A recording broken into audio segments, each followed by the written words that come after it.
Thank you for joining and welcome. Awesome event.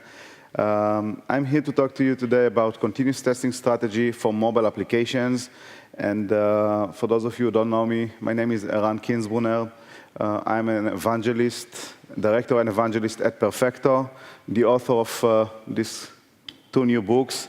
What's interesting about this book is that it was developed in collaboration with Tricentis, CloudBees, and some other very exciting people in the industry, all bringing some thought leadership to the market, enabling the market to do better testing for the mobile and web applications.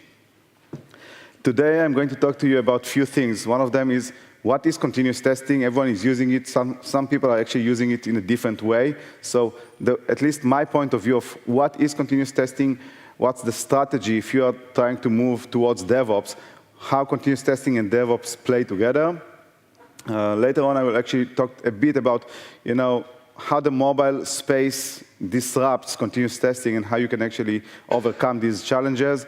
And towards the end of this session, which isn't that long, I'm going to show a short demo and talk about the Tricentis, Tosca, and Perfecto integration, which exists. My colleague, Christian Meyer, couldn't make it. He was supposed to do it together with me on stage, but he was called for an urgent meeting, so I'll cover his part. But it's a joint session between Tricentis and Perfecto. So, continuous testing. The word says it all, but I will try and put some other, interpretation to that. Basically, if you are deploying a mobile and web application to the market, you need to continuously testing. And what does it mean? Every code change, every market event, you need to get the fast feedback of what the implications are back to your developers, okay? It's like an engine that always runs, executes the right tests, and I will talk about what is the right test meaning in relation to continuous testing, but things can block continuous testing. The fact that you have a set of test automation doesn't mean that you have continuous testing. Continuous testing means that you have fully automated the entire feedback, fast feedback loop from production, from development towards the entire practitioners. And when we're talking about DevOps, it's not just about the testing, it's the development, the operation guys, and everyone that is involved in software releases. So no one wants to see this sign in his car, right? The check engine, but things block continuous testing, or the engine that executes all the feedback loop back to your developers. And few things which, from my experience, are blocking continuous testing or causes the engine to sometimes stop, especially when you're talking about mobile or the digital transformation today. Everyone is about digital. So there are a few things. The way you develop your test code, okay? If you're not developing the test code and maintaining the code as you do to production code, okay, and you are not following guidelines, this can definitely interfere with your engine, okay? Things are about pop-up, okay? When talking about mobile applications, you constantly get notifications, pop-ups, alerts, keyboard popping up and covering things, right? This can block and stop your test automation, the CI jobs, whatever you are entering into the pipeline. So that's from a test code perspective. From a test lab perspective, and this is one of our sweet spots between Tricentis, Tosca, and Perfecto, we provide a cloud-based solution, a lab in the cloud for mobile and web.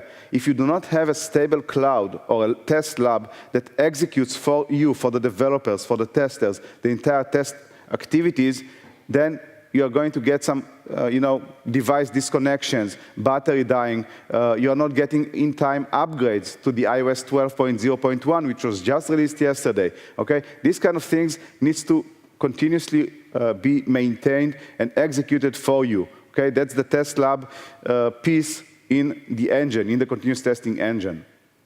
Market event readiness. You need to always be ready for new changes. Every month, a new Chrome release, a new Firefox release. Every few weeks, a new iOS and Android patches are being deployed to the market. Your continuous testing engine needs to continuously run and take advantage or validate all of these changes, okay? If you're not ready for that, you are not really serving your end users who are keeping up with these changes. You need to also keep up with all these changes. Last but not less important is the fast feedback and analysis. Every continuous testing, when you're doing continuous testing, execute a lot of tests, right? Every code commit, you're running a regression suite, right? A smoke test, a unit test, performance execution, security, APIs. A lot of test artifacts are being populated and generated per each cycle. You need a way to aggregate, filter, slice, and dice all the test data, test artifacts in a way that it will create fast feedback and only relevant feedback to your developers. So dealing with big data, dealing with big test data is also crucial to continuous testing, and it's another element of that, okay? So we're talking about 4 buckets here. Potentially there can be more, but these are the 4 important ones which, in most cases, interfere or make the difference between a poor continuous testing engine and a more advanced one. In a recent report, I think Tysenis actually released it, they were talking about how a mature DevOps team looks like when it comes to DevOps and continuous testing. Continuous testing actually enables you to be a much more mature DevOps organization. And a few of the things that were highlighted will focus only on the elite. So the most mature organizations are able to release or deploy application to production on demand. So it can be even multiple times a day. They can lead time for changes. They can address changes less than an hour. Less than an hour, they can also restore service outages. Change failure rates also between 0 to 15%. This is where most of the organization which wants to call themselves DevOps ready needs to strive and reach to, okay? And to be in that bucket, and not towards the right, you need to have a very robust automation of the entire processes, not just the test, the environment setup, the service virtualization, all the environments that are involved in your software delivery, okay? This is the only way that you can be in that column. And when you are in that column, this is where, these are the benefits, okay? If you have a mature DevOps and continuous testing in place, you are able to reduce the manual activities, only the testing part itself, 10% manual testing, this means that you are in the elite bucket. Means 90% of your tests are automated, okay? That can be one of the goals for you to mature continuous testing. And in mobile, to reach continuous testing with 90% of the tests automated isn't easy, okay? A lot of pop-ups, I talked about the guidelines, etc. So this is one benefit that you can gain. 5% manual configuration management, 5% deployments, etc. So you see very low manual labor for these advanced practitioners. And this is the gain, okay? They're able to spend 50%, developers are able to spend when they automate the entire pipeline and they have a mature continuous testing for their DevOps activities, they can spend 50% of their time innovating and developing new features, new functionality, supporting new activities for their customers. Okay? So that's the value of continuous testing for DevOps. There are 5 things. We're talking about strategy here, so I won't go into all the bullets because of lack of time, but if you look only on the headers, so building a robust continuous testing plan to reach this elite column, you need to have a plan in place. We're talking about large organizations, enterprises who have different silos, different teams, using different technologies, different processes. You need to have a plan in place that aggregates all the processes, all the technologies, all the tools into one strategy, into one plan that is measurable and can serve the business objectives of your organization. So that's the first pillar. The second one is have a foundation. We're talking about robust automation. It means you need to have a framework. Here we are in Accelerate, so let's say you have the Tricentis portfolio, you can build something on your own, it doesn't matter. You need to have a good foundation that can orchestrate the entire things that you want to automate and execute as part of your DevOps pipeline. So plan, foundation, then I think even though it's number 3, I think it's most important, and it's, by the way, it's a rule in life. It's not just about testing. If you want to grow, you need to start small. You need to be able to control the small pieces. Let's say you have a small test suite of 10, 15, 20 test cases, which you are able to automate. Kudos to you. You are good. You are in a good place. But you want to put these tests into a CI activity, in the CI job, in Jenkins or other CI server.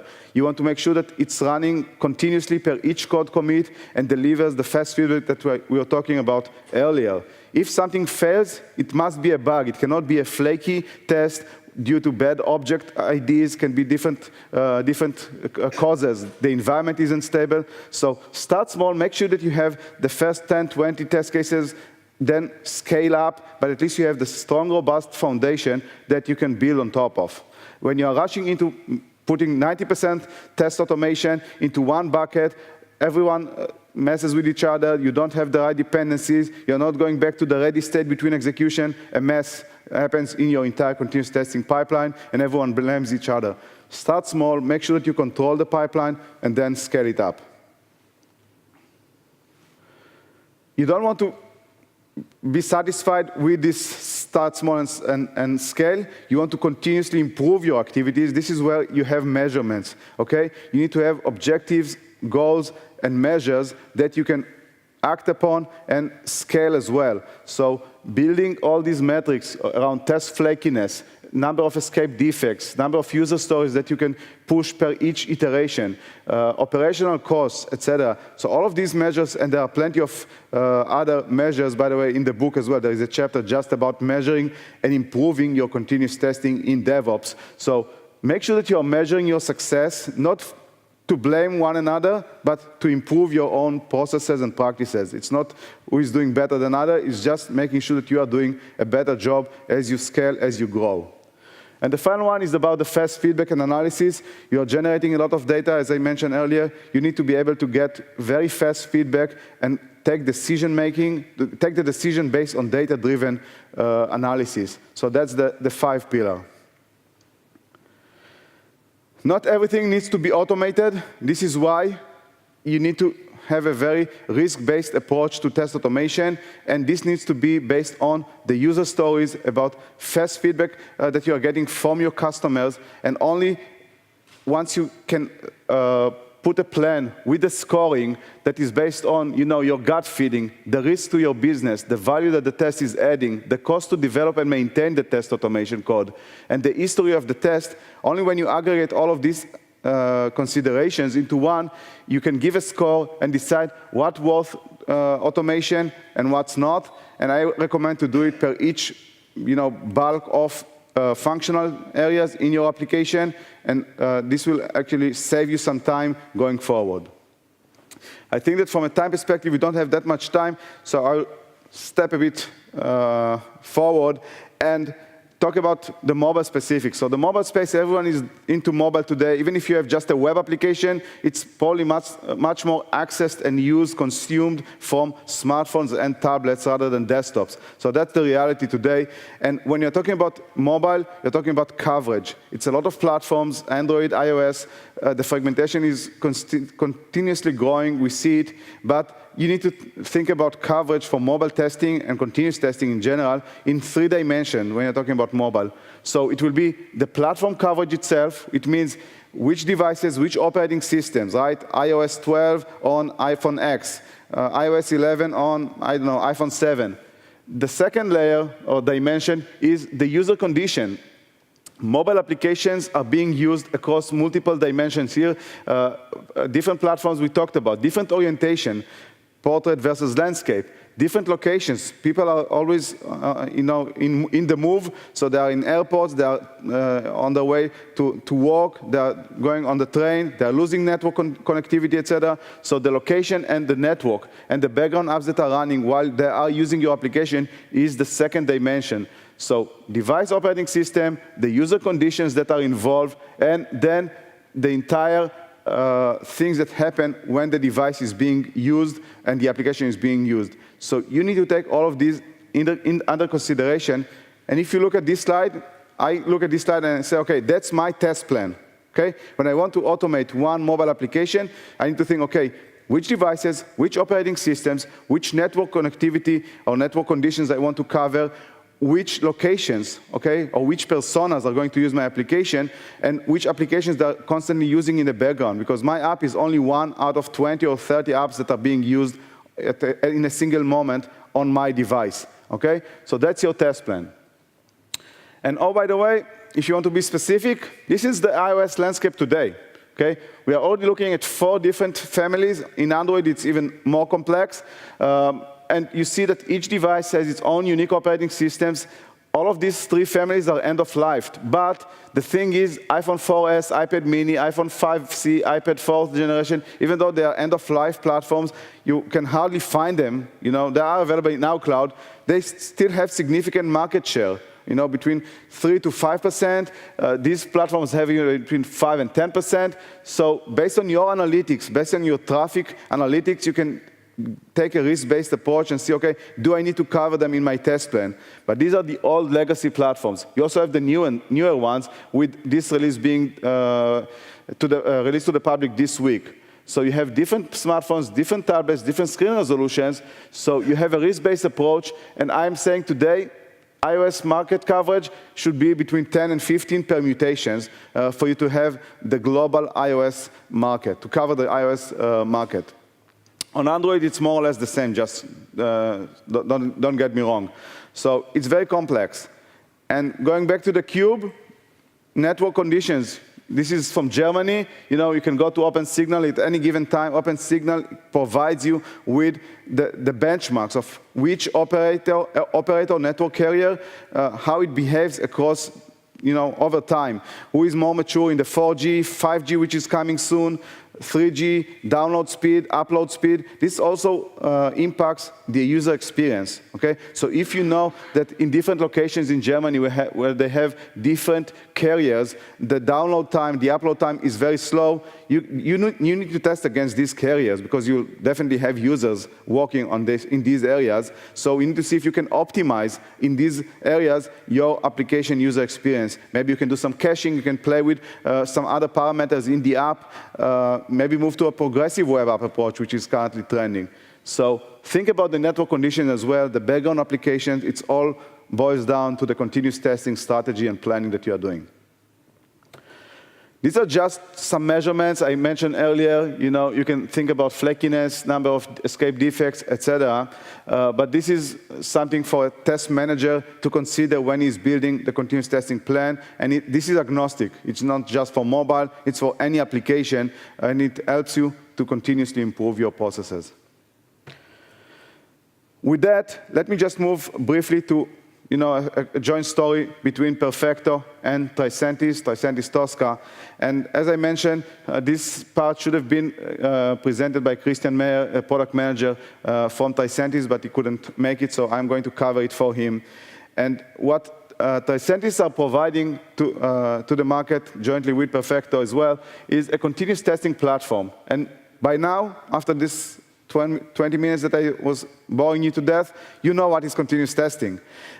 So it means that you can complete your end-to-end testing. And it's not just functional and UI testing, it's also API, service virtualization. It's a lot of things that come into this entire continuous testing term. So you can do continuous testing in the cloud, in Tricentis, take into consideration all the back-end jobs that you have, the front-end automation, the end-user experience testing as well, with performance, okay? Do some back-end validation as well. And once you are able to do that, you obviously achieve the end-to-end testing for mobile and web.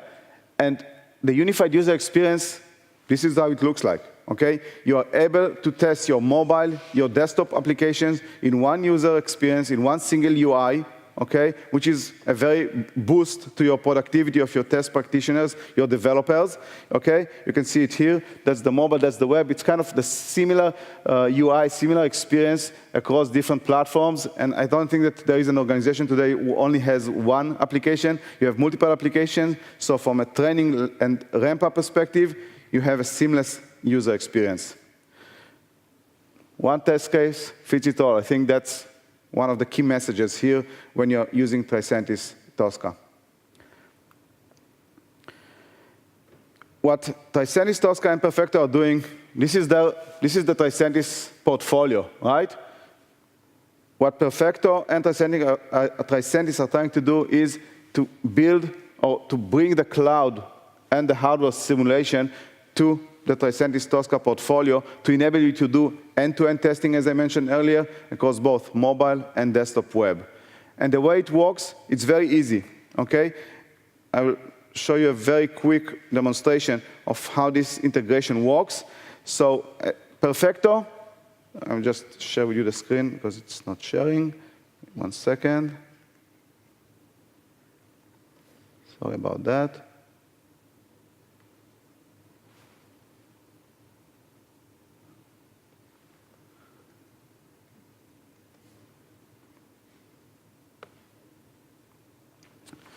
Okay, so Perfecto, as mentioned, is a cloud-based solution. We host plenty of smartphones, tablets. We populate desktop virtual machines like Windows 7 with Chrome or Safari.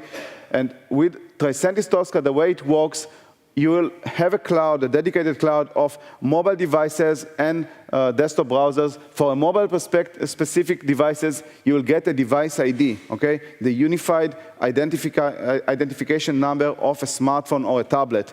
This ID will be added to the Tricentis Tosca UI and will become the target of your MBTA, the test script that you developed and recorded in Tricentis. And once it's done, you will go to the cloud, to the Perfecto cloud. You will open the device dashboard. The dashboard will show you whatever is going on in your private dedicated cloud. It can be 1 device, can be 20 devices, depending on your coverage, depending on your lab and objectives. And the execution will we just selected here an iPad 2. The execution will now run on this iPad. It can be in parallel, as mentioned. And all the results, all the artifacts go back to the Tricentis Tosca user experience UI. Okay? So that's a functional test running between Perfecto and Tricentis Tosca in the cloud. You don't need to acquire these devices. They are all managed for you as a service. So with that, while this demo is about to be completed and we are about to finish, are there any questions from you guys on continuous testing on Perfecto, Tricentis Tosca?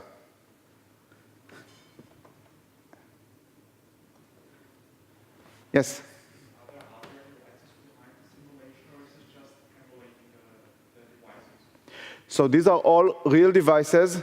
There are no emulators here. It's a real smartphone, real tablet, hosted by Perfecto, either in Germany, in the UK, in the US, Australia. What you have just seen on the screen on the iPad is a video stream, live video stream from the device. You can do it in automated way. You can also do interactive. You can swipe, install your application, do some manual testing as well on these devices. You have access, secure access to the cloud, so you can control the device. But again, it's a real smartphone, it's a real tablet. It's also possible to choose the provider behind. So if I want to test in Austria, for instance, for Vodafone in Germany, yes. You can you can mimic the location, even the network conditions of the device. So if you want to say that this iPad is now in the UK or in Australia, and it's running on a 3G with latency and, I don't know, jitter or whatever network parameters that you want to choose, it's all supported. Yes?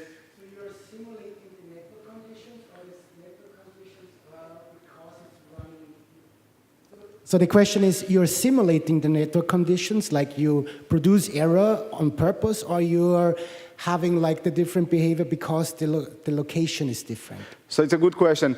Basically, all of these devices are connected to real carrier networks. Can be Vodafone UK, Vodafone DE, whatever carrier O2, with a SIM card. What we are able to do, you can run on the O2 in Germany or the Vodafone UK in London, whatever, as is. What we are able to also do on top of that, you can connect this device to our system via proxy and kind of mimic or simulate network condition, which will show you that you are still in the O2 network, but you're suffering from latency, you're suffering from degradation in your network conditions. And by the way, it happens when you have rush hours, Black Friday, you know, these major events. So you can actually prepare and test for them in advance through mimicking network conditions, but it comes on top of a real device with a real SIM card and a real carrier.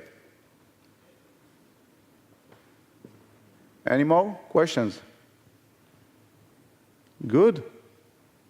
So thank you so much. Thank you very much.